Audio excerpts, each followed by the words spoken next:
Dear student, स्वागत है आप सभी का आपके ऑनलाइन क्लास प्रतियोगिता संसार में।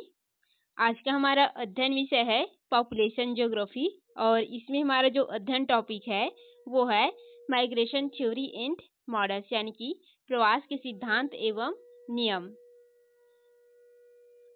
प्रवास के सिद्धांत या नियम में हम फर्स्ट अध्ययन करेंगे रेवेनस्टीन महोदय के द्वारा दिया गया प्रवास के सिद्धांत। रेवेनस्टीन महोदय द्वारा दिए गए जो प्रवास सिद्धांत है इसको दो नाम से जानते हैं, एक है डिस्टेंस डेजी मॉडल और दूसरा है रेवेनस्टीन माइग्रेशन थ्योरी के नाम से। विभिन्न एग्जामों में इसे स्टेटमेंट के रूप में इनके द्वारा जो दिया गया नियम या मॉडल है उसको पूछ दिए जाते हैं, तो इसको अच्छे तरीके से अध्ययन करेंगे और इनकी जो आलोचना हुई है उनका भी लास्ट में अध्ययन करेंगे। तो रेवेनस्टीन महोदय ने प्रवास के सिद्धांत में प्रवास से संबंधित विभिन्न विश्लेषण करके कुछ नियम या मॉडल प्रस्तुत किए हैं जो कि इस प्रकार से हैं, जिसमें फर्स्ट है प्रवास व दूरी। रेवेनस्टीन महोदय ने प्रवास व दूरी के मध्य विशेष संबंध बताया है। उन्होंने बताया है कि जो अधिकांश प्रवास होता है वो थोड़ी दूरी के लिए होता है और जैसे जैसे ही दूरी बढ़ते जाती है प्रवास में कमी आती है, यानी कि ये क्या है, ये हमारा मूल स्थान है जहाँ से लोग क्या करेंगे, गंतव्य स्थान के लिए प्रवास करेंगे, यानी कि जहाँ लोग निवास करते हैं वो मूल है और जहाँ के लिए जाते हैं या प्रवास करते हैं वो होता है गंतव्य स्थान। तो ये क्या है, गंतव्य स्थान है। तो जैसे ही इसका दूरी यदि कम है तो लोग क्या करेंगे, अधिक मात्रा में प्रवास करेंगे, क्योंकि इसमें क्या होगी, जो मध्यस्थ बाधाएं हैं वो कम आएगी और निजी जो बाधाएं हैं वो भी इनको कम प्रभावित करेगी और जो गंतव्य स्थान है वो इनको ज्यादा आकर्षित करेगी, ये बताया है। अब उन्होंने इसके साथ ये बताया है कि जैसे जैसे ये जो गंतव्य स्थान है यानी कि जहाँ पर हमें प्रवास करना है उसमें दूरी आती है, यानी कि हमारे मूल स्थान या केंद्र स्थान से जैसे जैसे इसमें दूरी बढ़ती जाती है ये प्रवास की मात्रा क्या हो जाती है, घटती जाती है, यानी कि प्रवास में कमी आती जाती है। फिर सेकेंड इन्होंने बताया है प्रवास जो होता है वो क्रमिक रूप से बढ़ता है। अब इसका मतलब क्या है, जो प्रवास है वो लगातार बढ़ता है, जैसे कि ग्रामीण से नगर निकाय की ओर लोग क्या करते हैं, प्रवास करते हैं और ये क्या होता है, लगातार क्रमिक रूप से बढ़ता है। ये आप लोग भी समझ सकते हैं। गांव में क्या हो रहा है, विभिन्न प्रकार की समस्याएं उत्पन्न हो रहा है। वर्तमान में देखें तो बेरोजगारी की समस्या और आय की समस्या सबसे अधिक हो गए हैं गांव में, जिसको लेकर के जो गांव ग्रामीण निवासी है वो किस ओर जा रहे हैं, नगर की ओर प्रवास कर रहे हैं और ये जो प्रवास है वो लगातार बढ़ती ही जा रही है, लगातार बढ़ती ही जा रही है और ये बढ़ती ही जाएगी, जो कि क्या हो रहा है, निरंतर, क्रमिक और लगातार है।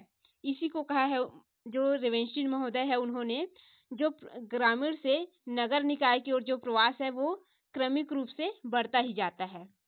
ठीक है। फिर अगला जो इन्होंने नियम या मॉडल प्रस्तुत किया है प्रवास से संबंधित वो है धारा एवं प्रति प्रवास या प्रति धारा।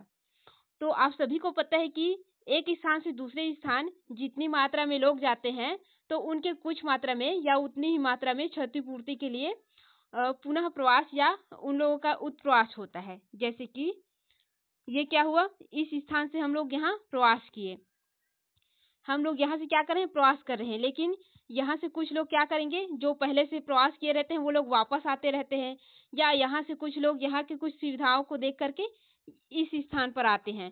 तो ये क्या होता है, ये है प्रवास हमारा और ये क्या है, प्रवास या धारा है। ये हमारा प्रवास या धारा है जब हम मूल स्थान से गंतव्य स्थान की ओर जा रहे हैं और यहाँ से जो लोग वापस इधर आ रहे हैं मूल स्थान की ओर, तो वो क्या हो जाता है, प्रतिधारा या प्रति प्रवास। ठीक, तो ये हो गया आप लोगों का धारा और प्रतिधारा, यानी कि प्रत्येक क्षेत्र में एक मुख्य धारा उत्पन्न होती है और उस मुख्य धारा की क्षतिपूर्ति के लिए एक प्रतिधारा उत्पन्न होता है, यानी कि उसके विपरीत धारा उत्पन्न होता है, ये बताया है। फिर अगला जो नियम या मॉडल उन्होंने बताया है वो है ग्रामीण व नगरीय प्रवास विभेदन, यानी कि जो ग्राम और नगर है उनमें जो प्रवास होता है उसमें अंतर है। जैसे कि ग्रामीण लोगों की तुलना में नगरीय लोगों, जो नगरीय लोग हैं उनमें प्रवास की भावना कम होती है। जैसे कि ग्रामीण और नगरीय क्षेत्र में क्या विभेदन है या क्या अंतर है इसको पहले समझ लीजिए। जो ग्राम होता है वो क्या होता है, सुविधा का अभाव होता है ग्राम में। जो नगर होता है उसमें क्या होता है, ये सुविधा युक्त होता है, हर प्रकार के यहाँ पर सुविधा होती है।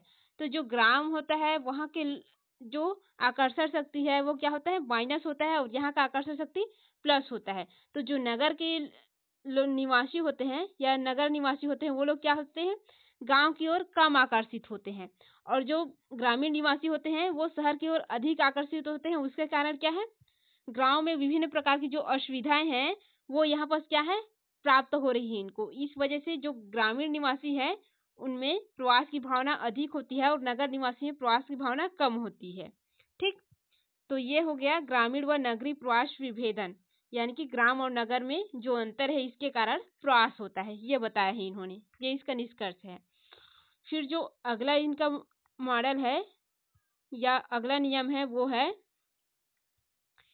स्त्री एवं पुरुष प्रवास में विभेदन। अब इन्होंने बताया है स्त्री और जो पुरुष प्रवास होता है उसमें अंतर है। जो स्त्री है उनकी तुलना में जो पुरुष प्रवास होता है वो अधिक देखने को मिलता है और अधिक दूरी तक देखने को मिलता है। यानी कि जो स्त्री लोग प्रवास करते हैं वो क्या करते हैं, उनकी मात्रा कम होती है और कम दूरी के लिए प्रवास करते हैं, लेकिन जो पुरुष प्रवास होता है वो क्या होता है, वो उनकी मात्रा अधिक होती है और वे अधिक दूरी के लिए भी प्रवास करते हैं, ये बताया उन्होंने। फिर है अगला उनका जो नियम है वो है व्यस्क बहुलता प्रवास। तो आप सभी को पता है कि ज्यादातर प्रवास कौन करेंगे, जो कर्मकारी वर्ग है, यानी कि जो युवा वर्ग है, व्यस्क है, जो काम करने योग्य है वो प्रवास करेंगे, और जो बच्चे हैं और आश्रित वर्ग है जैसे कि वृद्ध, वो क्या करेंगे, जो मूल स्थान है या घर है वही निवास करेंगे और वहीं आसपास कुछ कार्य करेंगे या तो घर में ही विश्राम करेंगे।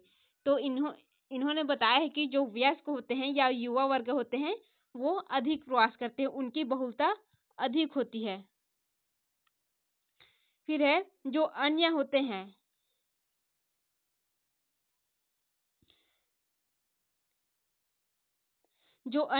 यहाँ पर कुछ मिस्टेक हो गया है टाइपिंग में, इसे सुधार लेंगे। जो अन्य होते हैं वो कम मात्रा में या थोड़ी मात्रा में और थोड़ी दूर के लिए प्रवास करते हैं, जो कि आश्रित है या वृद्ध जनसंख्या है, जो निराश्रित है, जिनके जो अपने जो बुजुर्ग लोग होते हैं वो अपनों से दूर रहते हैं, यानी कि अलग रहते हैं, वो लोग क्या करते हैं, थोड़ी दूरी में क्या करते हैं, प्रवास करते हैं अपने जीवन यापन के लिए, ये ऐसा होता है। यानी कि कुल मिलाकर कहे तो जो वयस्क है उनकी बहुलता ही है और जो बुजुर्ग वर्ग है उनकी कम है। ठीक, फिर है प्रवास के प्रेरक तत्व। तो प्रवास में प्रेरक तत्व क्या करता है, बहुत अधिक प्रभावित करता है। जैसे ग्रामीण नगरीय प्रवास को देखें तो उसमें क्या करता है, जो आर्थिक कारक है और शैक्षणिक कारक है वो सबसे अधिक क्या करता है, प्रेरक कारक बन जाता है। तो प्रवास के प्रमुख प्रेरक कारक क्या है, आर्थिक को बताया है इसमें जो रेवेंस्टीन महोदय है उन्होंने। लेकिन ये देखा जाए कि हमारे छत्तीसगढ़ में 2011 की जनगणना के अनुसार प्रवास का जो प्रमुख कारक देखा गया उसमें क्या था, विवाह था। हमारे भारत के संदर्भ में देखा जाए तो सबसे अधिक प्रवास किसके हुआ, जो लड़कियों का विवाह होता है तब उनको अपने मूल स्थान से यानी कि अपने माता पिता के स्थान से जिनके साथ विवाह होता है या जहाँ विवाह होता है उस स्थान पर जा रहा है। तो इस ये जो प्रवास है इसकी मात्रा अधिक देखी गई है। और वैश्विक प्रवास देखा जाए तो वैश्विक प्रवास में जो ग्राम से नगर की ओर प्रवास है, ग्राम के नगर की ओर जो प्रवास है वो आर्थिक कारक और शैक्षणिक कारक से अधिक हुआ है। तो जो प्रवास के प्रेरक है वो भी प्रवास का प्रमुख कारक बताया है। फिर अगला जो नियम बताया उन्होंने वो है प्रौद्योगिकी प्रगति एवं प्रवास। तो उन्होंने बताया है या रेवेंस्टीन महोदय ने बताया है कि तकनीकी जो विकास है उसके साथ ही प्रवास में वृद्धि होती है। यानी कि ये गांव है और ये नगर है, और नगर में जितना अधिक तकनीकी विकास होगा उतना अधिक क्या होगा, रोजगार की सुविधाएं खुलेंगी, आय की मात्रा में वृद्धि होगी और उतना ही आकर्षक शक्ति यहाँ बढ़ेगा। तो ये जो गांव की जनसंख्या है उनको क्या करेगा, वो अधिक आकर्षित करेगा। तो जितनी अधिक यहाँ पर तकनीकी विकास होगा उतनी अधिक यहाँ पर क्या होगा, जो आकर्षण शक्ति है वो प्लस होते जाएगा, यानी कि बढ़ते ही जाएगा, ये बताया है। फिर अगला जो मॉडल या थ्योरी है वो है बड़े नगर एवं प्रवास। तो बड़े नगर एवं प्रवास से क्या संबंध है इसका बताया है इसमें। रेवेंस्टीन महोदय कहते हैं कि बड़े नगरों में जनसंख्या वृद्धि प्राकृतिक वृद्धि की अपेक्षा प्रवास से अधिक तीव्र होती है। ये विधि नहीं है, ये वृद्धि है, इसको सुधार लेंगे। तो रेवेंस्टीन महोदय के कहना है कि जो बड़े नगर होते हैं उनमें जो जनसंख्या वृद्धि होती है वो प्राकृतिक रूप से नहीं होता, यानी कि जो जनसंख्या वृद्धि होती है वो वहीं की जनसंख्या के कारण नहीं होता, वो प्रवास की वजह से तीव्र हो जाता है उस नगर में। जो बड़े नगर है उनमें क्या होता है, प्रवास की वजह से तीव्र होता है। जो गांव के लोग क्या रहते हैं वो क्या करते हैं, ये छोटी सी गांव है, ये क्या है, एक बड़ा नगर है।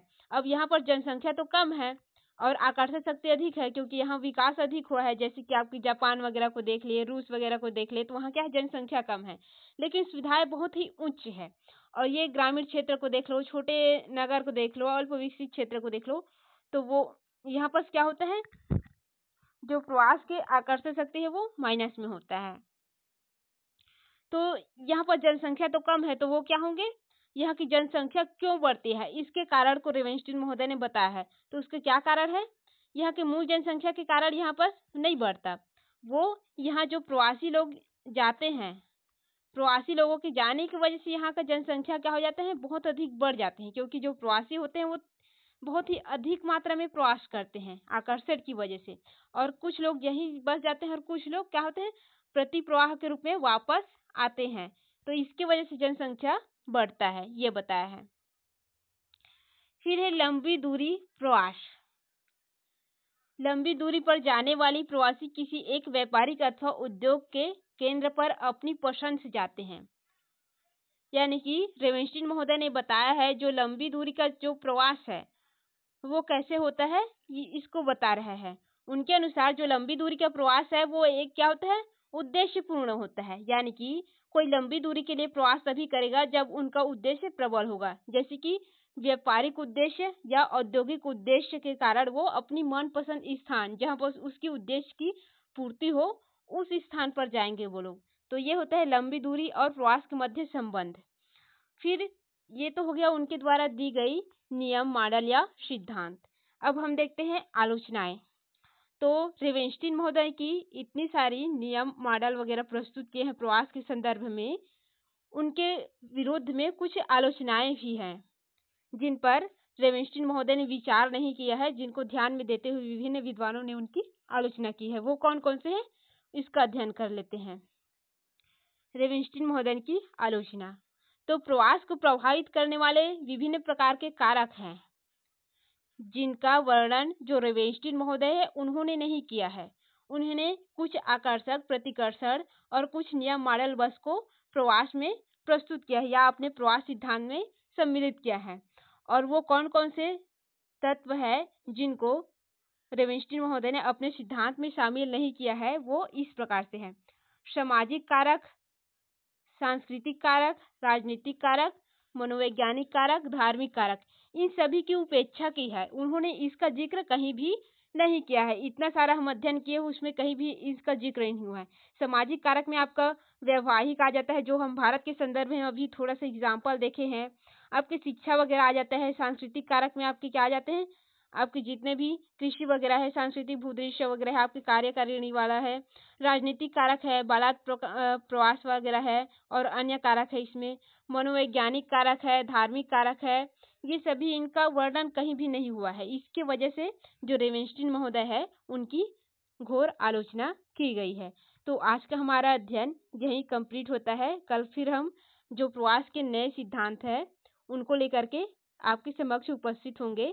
यदि यह क्लास आपको थोड़ा सा भी उपयोगी लगा हो तो कृपया इस क्लास को शेयर करें ताकि बाकी को भी इनसे संबंधित नॉलेज प्राप्त हो। धन्यवाद।